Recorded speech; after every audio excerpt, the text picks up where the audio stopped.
हाँ जी, ये हमारी पहला चैप्टर है रिवीजन का। रिवीजन का कौन सा पहला चैप्टर है? ये माइक्रो का पहला चैप्टर है। इसको आप इंट्रोडक्शन कह सकते हो, कुछ भी कह सकते हो, जो आपका नाम लगे। ये बेसिस ऑफ इकोनॉमिक्स है, ठीक है। रिवीजन छोटी होने वाली है, ये ध्यान रखना। जो भी आपके डाउट्स है एक बार बाद में पूछ लेना मुझसे, ठीक है। इधर देखो जी, सबसे पहले हम इकोनॉमिक्स का मतलब देखेंगे। इकोनॉमिक्स का मतलब क्या है? Economics study of human being acquire scarce resources, यानी कि वेल्थ की बात हो रही है। यहाँ पे रिसोर्स किसको बोला जा रहा है? वेल्थ को बोला जा रहा है। To satisfy their unlimited wants, यानी कि सर यहाँ पे बोला जाए कि इकोनॉमिक्स का मतलब हुआ स्टडी ऑफ ह्यूमन बिहेवियर, कि एक इंसान अपने रिसोर्सेस को कैसे चुनता है, कैसे चूज करता है। वो रिसोर्सेज जो क्या है? स्कार्स इन नेचर हैं, कम है, लिमिटेड हैं। और वो रिसोर्सेस को चूज क्यों करता है? ताकि वो क्या सेटिस्फाई कर सके?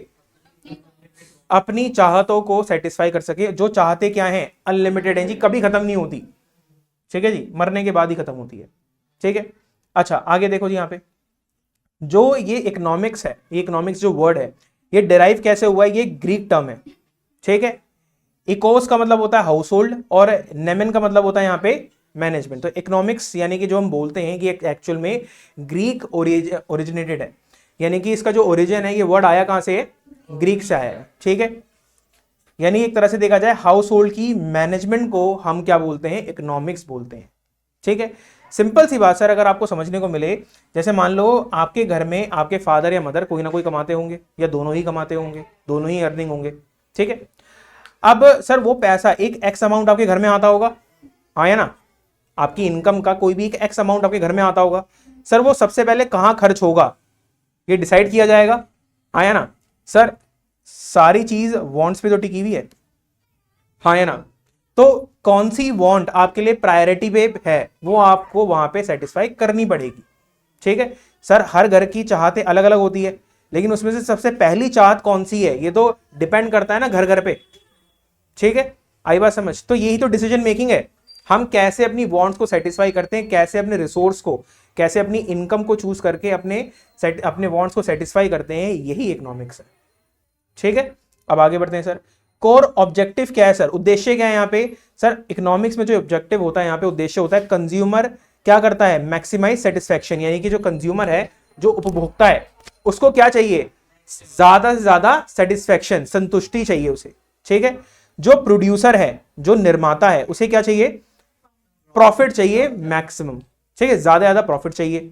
और जो सोसाइटी है, सोसाइटी मतलब समाज, समाज को क्या चाहिए? समाज का कल्याण, वेलफेयर। बात समझ आइए आप लोगों को? आगे बढ़ सकते हैं, इसके अंदर आगे बढ़ सकते हैं सर। आगे आता है स्केर्सिटी और एंड चॉइसेस, यानी कि जो चीज कम है उसमें हमें अपनी चॉइस बनानी है। सर कैसे आएंगे? देखो इधर पहले, स्कैरसिटी का मतलब होता है situation where the supply of resources is less than the demand, ठीक है जी। यानी कि जो सप्लाई है वो कम है और डिमांड ज्यादा है। सप्लाई कम है, डिमांड ज्यादा है। समझ आई बात आप लोगों को? इधर देखो जी, for them resources are limited often have alternative uses, यानी कि बहुत बार क्या देखा जाता है कि रिसोर्सेज के क्या है? ऑल्टरनेटिव यूजेस हैं, ठीक है। जब एक रिसोर्स का ऑल्टरनेटिव यूज हो जाता है तो यहां पे एक आपको प्रॉब्लम ऑफ चॉइस निकल के देखते हुए मिलती है कि सर मान लो अगर एक रिसोर्सेज का मल्टीपल यूज है तो हमें कौन सा यूज करना है, ये भी तो एक डिसीजन हो गया ना फिर हमारा, आया ना? बात समझ आएगी आपको? जैसे मान लो फॉर एग्जांपल आपने जैकेट पहनी है, जैकेट का तो एक ही काम हो सकता है मेरे हिसाब से, पहनने का काम है। तो सोचना उसके अंदर कि खरीदने के बाद क्या करेंगे? पहनेंगे ही, सिंपल सी बात है। कब पहनेंगे ये देख लेंगे, डेली में या फिर पार्टी वेयर। नहीं आई बात समझ आपको? समझ आई बात आपको, हाँ या ना? ओके रिपोर्ट है सर।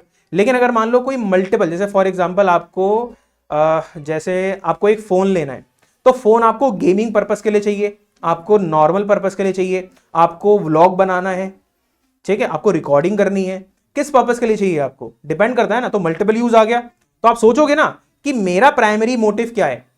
सिंपल सी बात सर, वहां पे भी चॉइस आ जाती है। तो ऑल्टरनेटिव यूजेस के कारण आपके वैरायटी ऑफ चॉइसेस आ जाता है आपके पास। हाँ बिल्कुल सही बात है जी। ओके जी आगे बढ़े। अच्छा सर, चॉइस का मतलब क्या है यहाँ पे? A process of selection from limited alternative, यानी कि बिल्कुल सही सर, यहाँ पे जो ऑल्टरनेटिव है आपके पास वो लिमिटेड है, वहां पे आपको क्या करनी है? एक चॉइस बनानी है, ठीक है। Choice is a direct outcome of scarcity, ठीक है जी। इसका मतलब क्या हुआ सर कि जो स्कार्सिटी है, यहाँ पे स्कार्सिटी का जो आउटकम है वो क्या होता है? चॉइस होता है, ठीक है, जैसे मान लो जी कोई भी चीज हमारे समाज में, जैसे हमारी इकोनॉमी में कोई भी चीज कम है, ठीक है, लिमिटेड है, अब उस लिमिटेड में हमें क्या निकालनी है, चॉइस निकालनी है, हाँ या ना, बात समझ आएगी आपको। जो चीज हमारे समाज में कम है हमें उसको यूज करना है और वहां पे चॉइस निकालनी है, that is a direct outcome. ना बात नहीं आई, बात समझ आपको, आई बात समझ, आगे देखो। Because you can not have everything, you must decide what to prioritise. बात समझ आएगी आपको। तो सिंपल सी बात है, स्कैरसिटी है सर, यहाँ पे कमी है हर चीज की, हर रिसोर्सेज स्कैर्स है, हाँ या ना, कोई भी रिसोर्स अनलिमिटेड नहीं होता, पहले चीज समझो, हर चीज आपकी स्कैरसिटी में होती है, यानी कि कम होती है, लिमिटेड होती है। उसी लिमिटेड में आपको क्या करना है सर, चॉइस बनानी है ना। बिना चॉइस बनाए आप रह सकते हो नहीं सर, क्योंकि एक चीज बताओ, जब तक आप कंज्यूम नहीं करोगे तो सर्वाइव कैसे करोगे, हाँ या ना, बात समझ आएगी आपको। आप ऑल्टरनेटिव ढूंढोगे लेकिन चॉइस तो तब भी करोगे ना, हाँ या ना। जैसे मान लो मैंने हुडी पहनी है, हुडी मान लो इसका ऑल्टरनेटिव सस्ता है, तो मैं सस्ती वाली खरीदूंगा, लेकिन खरीदूंगा तो सही ना, चॉइस तो मैं तब भी करूंगा ना। जो चीज कम है उसमें भी से मुझे चॉइस निकालनी है, सिंपल सी बात सर, आई बात समझ आपको। इधर देखो सर, अब यहाँ पे अलग अलग तरह की ब्रांचेस आती हैं। ब्रांचेस ऑफ इकोनॉमिक्स क्या आएगा सर, पहली होती है माइक्रो इकोनॉमिक्स। यहाँ पे होता है sir studies economics problem at the level of individual unit, यानी कि हम छोटी छोटी चीजों को समझते हैं, छोटी छोटी चीजों को एनालाइज करते हैं माइक्रो इकोनॉमिक्स में। Such as a single consumer, हम एक एक कंज्यूमर के बारे में सोचते हैं, एक एक कंज्यूमर के बारे में स्टडी करते हैं, तो उसे माइक्रो इकोनॉमिक्स बोला जाता है। समझ आई बात आपको। आगे आता है सर जैसे single consumer, single house hold, single firm, ये सारी हमारी माइक्रो इकोनॉमिक्स में आती हैं। इसको हम कहते हैं प्राइस थ्योरी।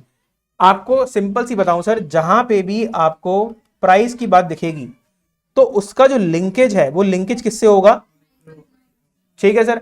ऐसा क्यों कह रहा हूं मैं, ऐसा क्यों कह रहा हूं मैं आपको बताता हूं। देखो देखो, जैसे एग्जांपल के तौर पे अगर मैं आपको बताऊं, प्राइस है सर और एक तरफ आपकी इनकम है। अगर आपकी इनकम बहुत अच्छी खासी है तो आप प्राइस पे ध्यान दोगे, छोटे छोटे प्राइस पे ध्यान दोगे। टमाटर का प्राइस क्या है, प्याज का प्राइस क्या है, आपका क्या कहते हैं पेट्रोल का प्राइस क्या है। सर आपकी जब इनकम अच्छी है तो आप हर चीज के प्राइस पे ध्यान नहीं दोगे, आप प्राइस पे ध्यान दोगे लेकिन बहुत ही कम। आप सोचोगे सर मर्सिडीज कितने की है, ऑडी कितने की है, हाँ या ना। आप छोटी छोटी चीजों पे ध्यान नहीं दोगे। तो सर जब आप इनकम पे ध्यान देते हो तो वो होती है मैक्रो इकोनॉमिक्स। क्या होती है बेटा, लेकिन जब आप प्राइस पे ध्यान देते हो तो वो बन जाती है, क्योंकि प्राइस की जो रेलेवेंसी है वो बहुत छोटी मानी जाती है। अभी हमें प्राइस परेशान कर रहा है क्योंकि अभी हमारी इनकम कम है, लेकिन जिस दिन इनकम ज्यादा हो गई तो हम शायद कुछ चीजें बिना प्राइस टैग देखे ही ले लेंगे। मैं ये नहीं कह रहा कि सारी, जैसे मान लो अगर आपकी इनकम मान लो 20-30 हजार रुपए है और आपको एक 1200 रुपए का जूता खरीदना है, तो आप सोचोगे आपको एक जोड़ी जूता खरीदना है 1200 रुपए का और 20-30 हजार रुपए आप कमाते हो, सोचोगे आपको यार एक महीने में एक जूता खरीदना, क्या ही दिक्कत हो गई, हाँ या ना। आपको पता है ये 1200 के खड़े हैं तो आपको हाँ 1500 हो गया तब भी आप ले लोगे, तब भी कोई दिक्कत नहीं है सर, हाँ या ना। बात समझ आ रही है आपको। लेकिन अगर सर आपकी इनकम ही 10,000 रुपए है तो आप सोचोगे यार 1200 रुपए क्यों खर्चना, फिर 9,000 रुपए बचेंगे। बात समझ आ रही है आपको मैं समझाने का चाह रहा हूं। तो सर प्राइस की रिलेवेंसी बहुत छोटी होती है सर, इनकम की रिलेवेंसी बहुत बड़ी होती है, ठीक है। आई बात समझ आपको, हाँ या ना। आगे बढ़ते हैं, देखो इधर। It often called the price theory of price because it focus on the determining output and price of a specific industries। यानी कि प्राइस थ्योरी का मतलब क्या हुआ, ये एक थ्योरी है जिसमें हम फोकस किस पे करते हैं, आउटपुट पे करते हैं, और प्राइस किसके प्राइस पे, अलग अलग इंडस्ट्रीज के प्राइस पे हम फोकस करते हैं। आप समझो ना सर, हर इंडस्ट्री का, हर कंपनी का अपना अपना प्राइस होता है, हाँ या ना। जैसे मान लो अगर जूते के बारे में बात करें तो शूज के ब्रांड में कौन कौन सा नाम याद आता है आपको, नाइकी, एडिडास, बाटा, प्यूमा और क्या, स्पार्क्स हो गया जी, रेड टेप हो गया जी, हाँ जी, और ये सारे हैं। बहुत सारे ब्रांड बताए सर आपने, बहुत सारे ब्रांड बताए आप लोगों ने। सर सबके प्राइस सेम है। अगर मैं 9 नंबर का जूता स्पोर्ट्स में लेने जाऊं सबके सेम मिलेंगे सर, वेरिएशन होगा ना, किसी का 1200 का, किसी का 800 का, किसी का 1500 का, किसी का 700 का, ये होता है ना सर। रेंज वेरिएशन होती है, क्वालिटी वेरिएशन होती है। तो सर ये सारी इंडस्ट्रीज के प्राइस क्या होते हैं, अलग अलग होते हैं। हमें हर इंडस्ट्रीज के प्राइस पे ध्यान रखना पड़ता है, हाँ या ना, क्योंकि हम छोटी छोटी चीजों पे ध्यान दे रहे हैं। आई बात समझ आपको, हाँ या ना। कहानी क्लियर हो रही है आपको, बस वही बात है जी। अच्छा बात आती है सर मैक्रो इकोनॉमिक्स की। मैक्रो इकोनॉमिक्स का मतलब क्या होता है, studies economic activity for the country as a whole. हम पूरी सारी कंट्रीज की एक्टिविटी को क्या करते हैं, कंसिडर करते हैं, फोकस करते हैं, एनालाइज करते हैं। ठीक है जी, क्या हुआ यहां पे लिखा है sir, it deal with the aggregate like national income. Aggregate का मतलब टोटल। जो मैक्रो इकोनॉमिक्स है वो टोटल चीजों पे ध्यान देता है, यानी कि एज अ होल चीजों पे ध्यान देता है, इकट्ठा वाली चीजों पे ध्यान देता है। जैसे नेशनल इनकम, नेशनल इनकम मतलब पूरे देश की इनकम, टोटल इंप्लॉयमेंट। ठीक है, जनरल प्राइस लेवल, जनरल मतलब एक ऐसा प्राइस जो आमतौर पे सेम रहता है। ठीक है, known as theory of income आ गया सर इसके अंदर। और एम्प्लॉयमेंट, सर अगर आपके पास रोजगार अच्छा है और इनकम अच्छी है तो आप प्राइस पे सोचोगे नहीं, आप छोटी छोटी चीजों पे सोचोगे, छोटी छोटी चीजों पे बहस करोगे कि मार्कर महंगा हो गया, बताओ पन्नी महंगी हो गई, पन्नी पॉलिथीन होती है वो महंगी हो गई, भाई साहब 2 रुपए महंगा कर दिया आपने, करोगे इस पर बात आप? हाँ या ना? तो इस पर आप बात ही नहीं करोगे। नहीं आई बात समझ? सॉक्स 50 रुपए की थी 70 की हो गई, क्यों हो गई है? आप बहस करोगे? नहीं सर बहस नहीं करोगे सर। बात समझ आ रही है आपको? क्योंकि सर आपकी इनकम अच्छी है और आपके पास रोजगार ठीक ठाक है, लेकिन अगर आपके पास वो ठीक ठाक नहीं होगा तो आप प्राइस पे बहस करोगे। ठीक है, आप हर प्राइस पे, हमने देखा कुछ लोग पूरी R&D करते हैं मार्केट में, एक प्रोडक्ट को लेके पूरी R&D करते हैं, हर दुकान पे जाके पूरी वो करेंगे, क्या कहते हैं, अपना रिसर्च करेंगे। तो यानी कि उनको प्राइस इफेक्ट कर रहा है और वो हर एक एक प्राइस को चेक कर रहे हैं। तो हर एक एक का मतलब क्या हुआ? माइक्रो। यहाँ है ना बेटा सिंगल, यहाँ है ना इंडिविजुअल यूनिट। सिंगल सिंगल चीजों पे ध्यान दोगे तो आप क्या हो जाओगे? माइक्रो। और अगर आप सब एक ही चीजों पे ध्यान दोगे, सब एक चीज में मतलब अपनी इनकम पे ध्यान दोगे, तो भैया आप मैक्रो की बात कर रहे हो। ठीक है, आगे बढ़ो जी। सर बात आती है यहाँ पे पॉजिटिव इकोनॉमिक्स की और नॉर्मेटिव इकोनॉमिक्स की। जो पॉजिटिव इकोनॉमिक्स कहता है deals with what was, what is and what would be, यानी क्या था, क्या है और क्या होगा। ठीक है, the statements are based on the facts and figures. ये सारी स्टेटमेंट जो होती हैं, क्या था, क्या है, क्या होगा, ये सारी चीजें फैक्ट्स एंड फिगर्स के ऊपर बेस्ड होती हैं। ठीक है, विच आर वेरीफिएबल, जिसको हम वेरीफाई कर सकते हैं, यानी कि इसको हम प्रूफ कर सकते हैं। ठीक है, अगर आप मुझसे कोई सवाल पूछो और मैं उसका जवाब दे रहा हूं और उसका जवाब मैं आपको प्रूफ दे सकता हूं, तो फिर वो क्या है? Positive economics. ठीक है जी, बात समझ आएगी आप?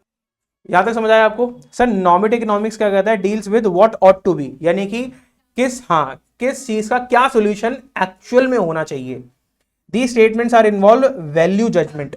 ठीक है, वैल्यू जजमेंट का मतलब होता है कि कुछ ऐसी जजमेंट, कुछ ऐसे निष्कर्ष जो बहुत ध्यान से लिए जाते हैं। ठीक है, opinions on how economic problem should be solve, यानी कि एक प्रॉब्लम किस तरह से सॉल्व होनी चाहिए, ये बात करता है नॉर्मेटिव इकोनॉमिक्स। ठीक है, दे आर सब्जेक्टिव। सब्जेक्टिव का मतलब क्या होता है सर? कि डिपेंड करता है पर्सन टू पर्सन।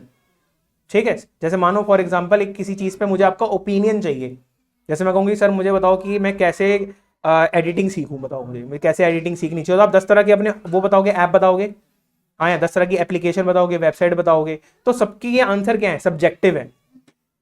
कहानी समझ आएगी आपको? तो यहां पे जो आपको जजमेंट मिलती है वो सब्जेक्टिव होती है, क्योंकि हर बंदा अपनी तरह से क्या देता है? जजमेंट देता है। बात समझ आएगी आपको? हाँ या ना? आगे देखो जी, यहाँ पे sir types of economies. Economies कितने तरह की होती है मैंने आपको पहले ही बताया था सर। एक होती है सेंट्रल प्लान्ड इकोनॉमी, ठीक है, जिसको हम कहते हैं सोशलिज्म। हाँ या ना? ठीक है, सोशलिज्म होती है आपकी economic activities are govern by the central authority और द गवर्नमेंट, यानी कि एक ऐसी इकोनॉमी जिसमें इकोनॉमिक एक्टिविटीज, आर्थिक गतिविधियां कौन देख रेख कर रहा है? सेंट्रल अथॉरिटी, और सेंट्रल अथॉरिटी में कौन आएगा? गवर्नमेंट आएगी। The primary motive is to social welfare, यानी कि सोशलिज्म में हमारा मेन मोटिव क्या होता है? सोशल वेलफेयर होता है जी। ठीक है, समाज का कल्याण रादर देन प्रॉफिट। ठीक है, example China, Russia, North Korea आपको दिख रही है जी, यहाँ पे सोशलिज्म देखने को मिलता है आपको। ठीक है सर, मार्केट फ्री इकोनॉमी का मतलब है economic activities are control by free play of market forces. ठीक है, यानी कि यहाँ पे मार्केट अपने हिसाब से काम करती है, जैसे सप्लाई एंड डिमांड। जैसा अभी हमने पढ़ा था, हमारा सिलेबस खत्म हुआ तो हमने डिमांड पढ़ा, फिर सप्लाई पढ़ा, तो ये जहां पे इंटरसेक्शन होता था, इसके साइड से क्या निकलता था? ये प्राइस होता था ना, ये प्राइस ऑटोमेटिकली डिसाइड हो जाता है। कैसे डिसाइड होता है सर? जहां डिमांड एंड सप्लाई मीट करेंगे, इनको जबरदस्ती मीट नहीं कराया जा सकता, ये ऑटोमेटिकली मीट करेंगे। क्या नहीं, से डिमांड एंड सप्लाई हम सिंगल सिंगल देख रहे हैं बेटा, हम एग्रीगेट डिमांड की बात नहीं कर रहे। एग्रीगेट डिमांड आप 12th में पढ़ोगे, टोटल डिमांड, यहां पे नहीं, हम सिंगल डिमांड की बात करते हैं। ठीक है, आगे बढ़े इसके अंदर देखो सर, यहां पे इस इकोनॉमी में मेन मोटिव क्या होता है? प्रॉफिट का होता है, प्रॉफिट मैक्सिमाइजेशन, ज्यादा प्रॉफिट कमाना है। और and the consumer sovereign, sovereign का मतलब यहां पे क्या होता है? नहीं, सॉवरेन का मतलब होता है इस इकोनॉमी में कंज्यूमर को किंग माना जाता है, ठीक है, या हाँ हाँ ठीक है, यहाँ पे उपभोक्ता ही कौन है, राजा है, यानी कि जिस तरह उपभोक्ता को जो चाहिए हमें वो देना होगा। बात समझ आएगी आपको। इधर देखो जी अब आगे एग्जाम्पल जैसे क्या है सर, यूके यूएसए ये आपको दिख रहे होंगे, ये आपको दो कंट्रीज दिख रही हैं, एग्जाम्पल वैसे बहुत सारे हैं इसके अंदर। फिर आती है सर एक mix economy, a combination of both market forces and government regulation, ठीक है जी, यानी कि मार्केट फोर्सेस के अकॉर्डिंग भी यहाँ पे एक्टिविटी होंगी और सरकार के हिसाब से भी एक्टिविटी होंगी, ठीक है। वाइल द मार्केट, हाँ बेटा, while the market determines prices, market जो है प्राइस डिटरमाइन करती है, and the government regulate the essential goods to ensure social welfare, यानी कि यहाँ पे हो क्या रहा है सर, मार्केट जो है अपना प्राइस डिसाइड करेगी, लेकिन यहाँ पे गवर्नमेंट क्या करेगी, रेगुलेट करेगी, चालक बनेगी किसका, वो गुड्स का जो एसेंशियल हैं कंज्यूमर्स के लिए। बात समझ आएगी आपको, हाँ या ना, ओके रिपोर्ट है जी, ठीक है। अब आगे देखो, through a public distribution system, इसको हटा देना, इसको कोई मतलब नहीं फिलहाल।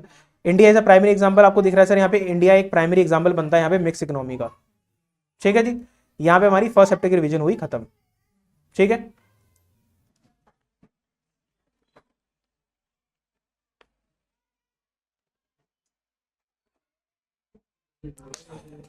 इसके आगे से हमारा चैप्टर है सेंट्रल प्रॉब्लम ऑफ इकोनॉमी, ठीक है। शुरू करते जी। यहाँ पे इकोनॉमिक प्रॉब्लम का मतलब क्या होता है, an economic problem is an essentially problem of choice, यानी कि इकोनॉमिक प्रॉब्लम को हम क्या नाम देते हैं, प्रॉब्लम ऑफ चॉइस, यानी कि जब हमें चॉइस बनाने में क्या हो, प्रॉब्लम हो। It involves deciding how to use scarce resources, यानी कि स्कार्स रिसोर्सेस को कैसे यूज करा जाए, ठीक है। आगे like land labour capital which have alternative uses to satisfy unlimited human beings. इधर देखो जी आगे sir, causes of economic problem, sir कारण क्या होते हैं इकोनॉमिक प्रॉब्लम के, सर तीन कारण है मेजर, एक है अनलिमिटेड वांट, और एक है limited resources scarce in nature, और एक ऑल्टरनेटिव यूजेस। ये तीन आपके कॉजेज ऑफ इकोनॉमिक प्रॉब्लम बनते हैं, ठीक है। आप पर्सनल लाइफ में भी जाओगे ना तो यही तीन चीजें आपको परेशान करेंगी, ठीक है। सर एक तो आपकी चाहते खत्म नहीं होती, ठीक है जी, एक तो चाहते खत्म नहीं होंगी, जैसे मान लो अभी जैसे फॉर एग्जांपल मुझे एक लैपटॉप लेना ही है जो मेरे को, ठीक है, अब मुझे सर का यूज़ कर रहा हूँ अभी लैपटॉप में, जैसे मैं, तो लैपटॉप मुझे लेना है सर। अब जैसे मैं लैपटॉप लेने की सोच रहा हूँ, मैं यार लैपटॉप लिया जाए कितने का आएगा, 70-80 हज़ार का, और फिर मैं सोच रहा हूँ यार कभी कभार गेम खेलनी पड़ गई तो फिर थोड़ा महंगा पड़ेगा, चलो एडिटिंग भी अच्छी हो जाएगी, तो समझ लो वॉन्ट सी समझ नहीं आ रही मुझे उसके अंदर। फिर हो रहा है सर मतलब अच्छा लगेगा टच स्क्रीन वाला भी उसके अंदर ऐसे करने में, बस बस बेटा बस ये मत ज़्यादा नहीं, मतलब RGB लाइट चाहिए इसको ना लाइट। तो ये सारी चीज़ें सर क्या है, वॉन्ट्स खत्म नहीं हो रही। फिर अगर एक बार दुकान में जाओ तो फिर तो आंखें खुल जाएंगी, ठीक है। फिर सर लिमिटेड रिसोर्सेज, सर पैसा भी तो लिमिटेड है, हाँ है ना, लिमिटेड पैसे में काम करना है तो है नहीं भाई साहब, बजट खोल ही दिया मैंने एकदम से। सर ऑल्टरनेटिव यूजेस मैंने बताया आपको, सर लैपटॉप के ऑल्टरनेटिव यूजेस क्या हो सकते हैं, प्रोफेशनल, पर्सनल, मुझे लैपटॉप पे नेटफ्लिक्स देखना है, ये that is a personal thing, ठीक है, कुछ और भी काम करना है, तो ऑल्टरनेटिव यूजेस आ रहे हैं, फिर मुझे उस हिसाब से अपना काम देखना पड़ेगा। ये है एक प्रॉब्लम ऑफ चॉइस। ये सारी चीजें जब टिक नहीं हो जाती मैं अपना डिसीजन नहीं बना सकता। आगे बढ़ते हैं जी जल्दी जल्दी।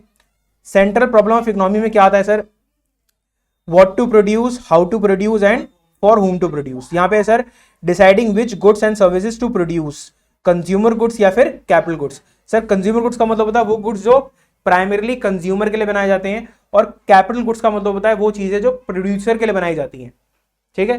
प्रोड्यूसर के लिए मैं जैसे एग्जांपल के तौर पे किस किस के घर में वेल्डिंग मशीन है, हाँ देखा नहीं, वो ऐसे करते हैं टक टक टक फिर शुरू हो जाते हैं, वेल्डिंग शुरू हो जाती है, देखी नहीं वेल्डिंग मशीन, तुमने तो कभी नहीं देखी वेल्डिंग मशीन। अगर वेल्डिंग मशीन भाई बहुत लोगों ने देखी होगी, नलायक, दिखाऊंगा अभी रुक जाओ नलायक। सर वेल्डिंग मशीन अगर आपने देखी, वेल्ड नहीं करते बेटा, वो लोहे को चिपकाते हैं वेल्ड करके, नहीं देखी कभी, ये लाइट होती है। चलो इधर देखो सर, किस किस के घर में वेल्डिंग मशीन है बताओ। सर कंज्यूमर वाली चीज तो नहीं है ना, वो प्रोड्यूसर के लिए, लेकिन वो मशीन कहीं ना कहीं तो बिकती होगी, हाँ है ना। जो ये सामान बेचता होगा वो सामान कंज्यूमर के लिए बेचता होगा या प्रोड्यूसर के लिए, तो कुछ लोग कंज्यूमर के लिए सामान बेचते हैं और कुछ लोग जो प्रोड्यूसर के लिए बेचते हैं उसे कहते हैं कैपिटल गुड्स, उन सामान को कहते हैं कैपिटल गुड्स। बात समझ आएगी आपको। तो अगर आप भी वेल्डिंग मशीन बेचना चाहते हो तो सर वो कंज्यूमर के लिए नहीं बेचोगे, आप प्रोड्यूसर के लिए बेचोगे, क्या मतलब लिख दिया है कि दोनों में से एक होता है ना, ऐसे करके वर्सेस। इधर देखो, इधर देखो सर, आता है वो how to produce, sir choose the technique of production, sir आपको प्रोडक्शन किस तरह से करनी है, लेबर इंटेंसिव या फिर कैपिटल इंटेंसिव। लेबर इंटेंसिव का मतलब होता है काम इंसान से, लेबर से कराना। कैपिटल इंटेंसिव का मतलब होता है कि आपको मशीन से काम कराना, ठीक है, ये चूज करना पड़ेगा। फिर आता है for whom to produce, deciding how the output should be distributed among the different section of society. Sir आप अमीर के लिए बना रहे हो या फिर गरीब के लिए बना रहे हो, ठीक है, आप ओल्ड एज वाले के लिए बना रहे हो या फिर एक मिडिल एज के लिए बना रहे हो, या फिर यंग पीपल के लिए बना रहे हो, लड़के के लिए बना रहे हो, सर वो सामान, या लड़की के लिए बना रहे हो, कैटेगरी डिपेंड करती है सर, आपको वो कैटेगरी चूज करनी पड़ेगी, ठीक है। अच्छा आगे आता है सर यहाँ पे, इसको रहने देने की जरूरत नहीं भी फिलहाल, इसको रहने देंगे। इधर देखो सर,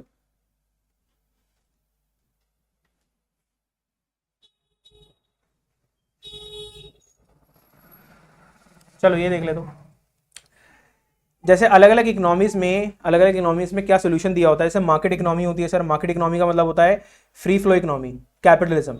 इसमें producers are free to decide based on supply and demand. सब प्रोड्यूसर अपने हिसाब से डिमांड एंड सप्लाई के बेसिस पे चूज कर सकते हैं कि क्या बनाकर बेचना है। अच्छा सेंट्रल प्लान इकोनॉमी का मतलब क्या होता है, सोशलिज्म। सेंट्रल अथॉरिटी यानी government take decision to maximise social welfare, यानी कि जो सेंट्रल गवर्नमेंट है वही डिसाइड करती है कि इकोनॉमी में किस गुड्स की सप्लाई होगी, ठीक है। और मिक्स इकोनॉमी में क्या होगा sir, decision are made based on the market forces and social consideration, यानी कि हमें मार्केट के बारे में भी सोचना है और समाज के बारे में भी सोचना है। पढ़ा होगा आपने, कोई दिक्कत नहीं, ठीक है जी, बात समझ गई आपको। इधर देखो जी, अब यहां से आता है सर हमारा चैप्टर आता है पीपीसी, ठीक है। PPC is the curve showing the alternative combination of two goods, ठीक है, that can be produced within a given resources, यानी कि यहाँ पे हमें कॉम्बिनेशंस देखने को मिलते हैं, combination of production of two goods, और वो जो प्रोडक्शन होगा वो किससे होगा, गिवन रिसोर्सेज और टेक्नोलॉजी के बेसिस पे होगा, ठीक है। जैसे एग्जांपल के तौर पे यहां पे हमने दो गुड्स पकड़े, गुड ए और गुड बी, ठीक है, यहां पे इसके कॉम्बिनेशंस हैं, कॉम्बिनेशन ए, कॉम्बिनेशन बी, कॉम्बिनेशन सी,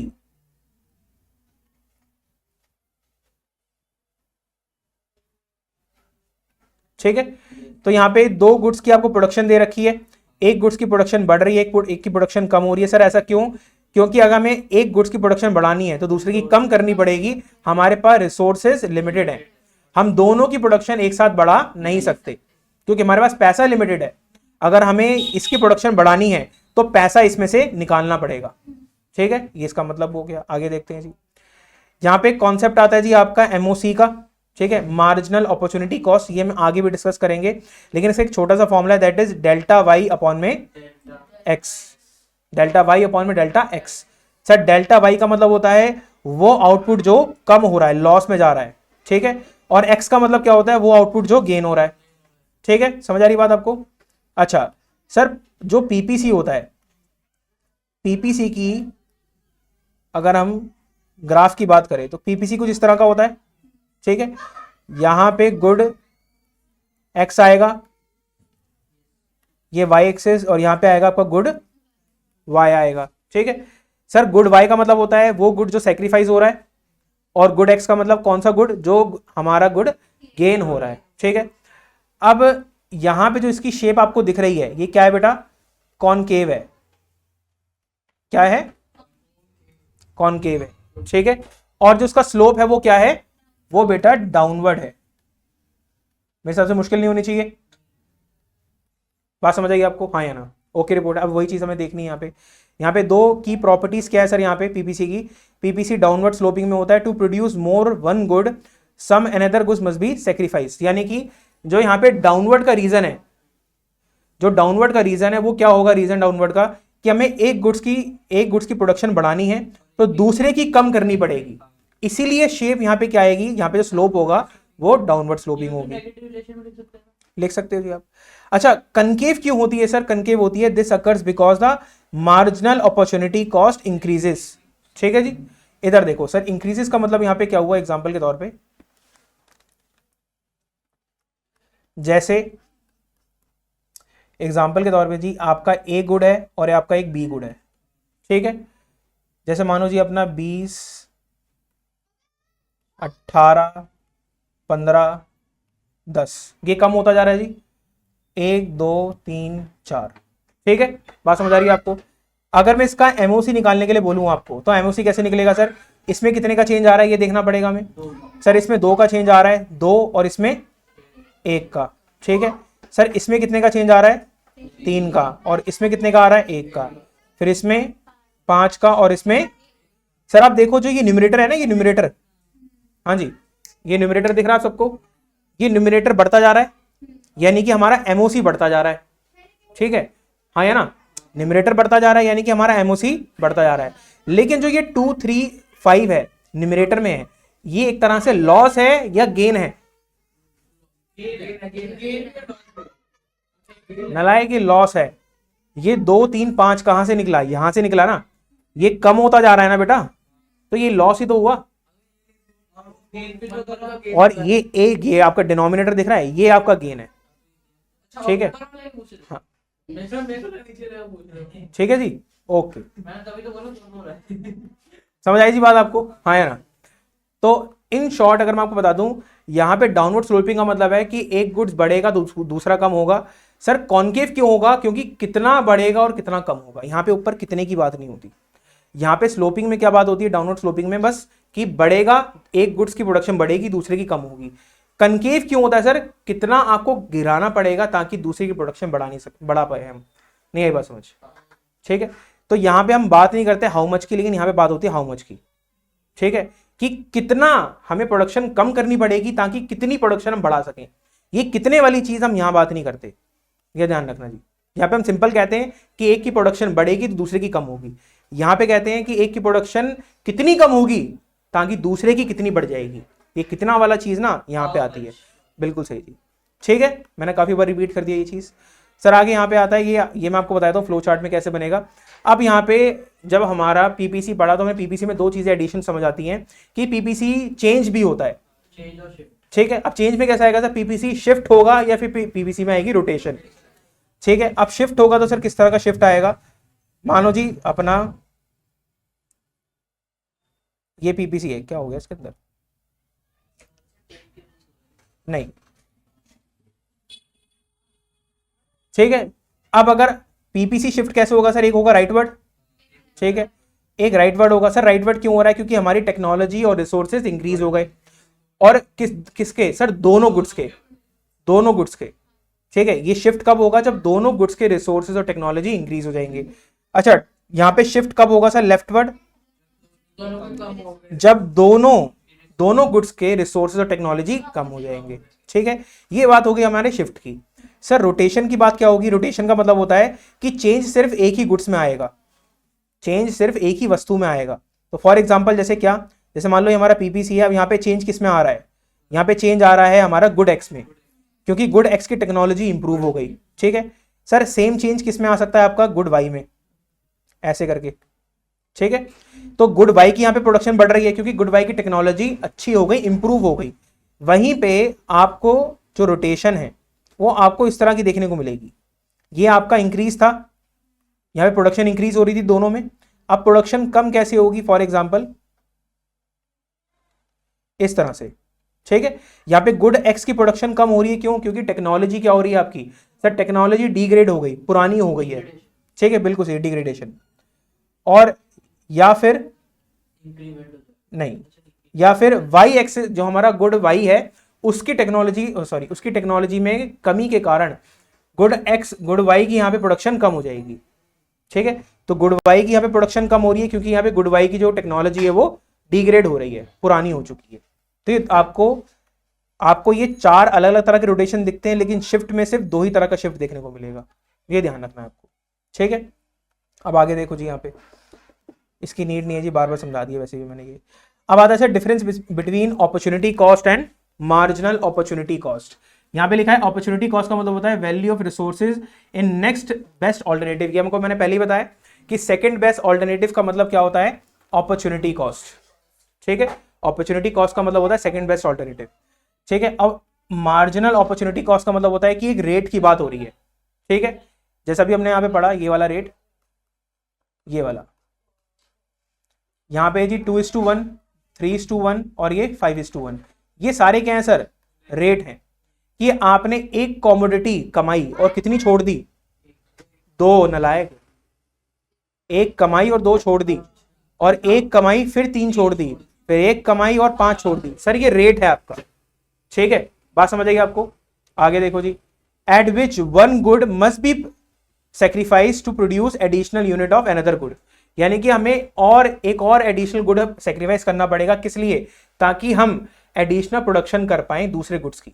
बात समझ आएगी आपको, हाँ है ना। आगे देखो जी, सर यहां पे आता है why opportunity cost tend to increase. Sir ये देख रहे हो आप, इंक्रीज हो रही है, ये इंक्रीज क्यों होती है, देखो यहां पे होता है sir varying suitability of resources, resources are not equally efficient in producing all goods. जैसे एग्जांपल के तौर पे अभी आप यहाँ पे कॉमर्स के सब्जेक्ट्स को समझ पा रहे हो, ठीक है, लेकिन अगर मान लो फॉर एग्जांपल अगर आपको कुछ डिफरेंट सब्जेक्ट पढ़ना पड़े, जैसे मान लो कोई साइंस का पढ़ना पड़े, तो आपको प्रॉब्लम आएगी, क्योंकि आपकी एफिशिएंसी यहां पर है, आपने अपनी एफिशिएंसी कहां अर्न कर ली है, यहां अर्न कर ली है, लेकिन अगर आप स्विच करोगे तो शायद आपको थोड़ा टाइम लगेगा समझने में, ठीक है। तो वही है, अगर आप रिसोर्सेस को एक जगह से निकाल के दूसरी जगह डालोगे तो वो अच्छी तरह काम शुरू में नहीं कर पाएंगे।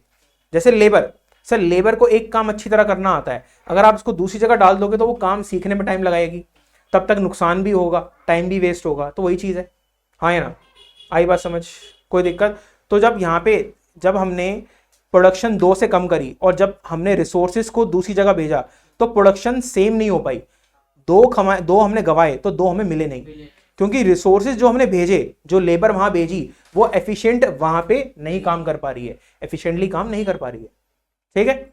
अब इधर देखो sir, transfer of resources when you shift resource from producing good Y to good X, you initially move the resources most suitable for good X. यानी कि सर आपने जब गुड एक्स पे, ध्यान सुनना, जब आपने अपने रिसोर्सेज एक जगह से दूसरी जगह ट्रांसफर करे तो आपको ये देखने को मिला सर, जो रिसोर्सेज सूटेबल थे किसी दूसरे गुड्स के लिए, आपने उसको उठा के कहीं और डाल दिया, हाँ है ना। बात समझ आएगी आपको, नहीं आई बात समझ। जैसे एग्जांपल के तौर पे एक लेबर को मान लो ट्रैक्टर चलाना बहुत अच्छा आता है, ट्रैक्टर समझते हो ना आप, ट्रैक्टर चलाना बहुत अच्छा आता है, आपने उसे कहा कि भाई अब तू फसलें काट, तो सर वो टाइम लगाएगा, उसका हाथ कहाँ बैठा था, ट्रैक्टर पे, वो नींद में उठ के भी अपना ट्रैक्टर आराम से चला लेता था। लेकिन अब आप उसको एक नया काम दे रहे हो तो सर उसकी एफिशिएंसी तो गिरेगी, क्योंकि उसके लिए मोस्ट सूटेबल काम कौन सा था, ट्रैक्टर चलाना। आगे सर डिक्रीज एफिशिएंसी, वही बात हो रही है सर, इसकी एफिशिएंसी यहाँ पे कम हो जाएगी। रिजल्ट क्या होगा सर, रिजल्ट आएगा कि you have to sacrifice increasingly large amount, आपको अपना लार्ज अमाउंट क्या करना पड़ेगा, सेक्रीफाइस करना पड़ेगा। बात समझ आएगी आपको, लो जी खत्म हुआ चैप्टर, सिंपल हो गया जी, ठीक है, ओके जी, यहाँ मिलते हैं जी आपसे अब दूसरी क्लास में।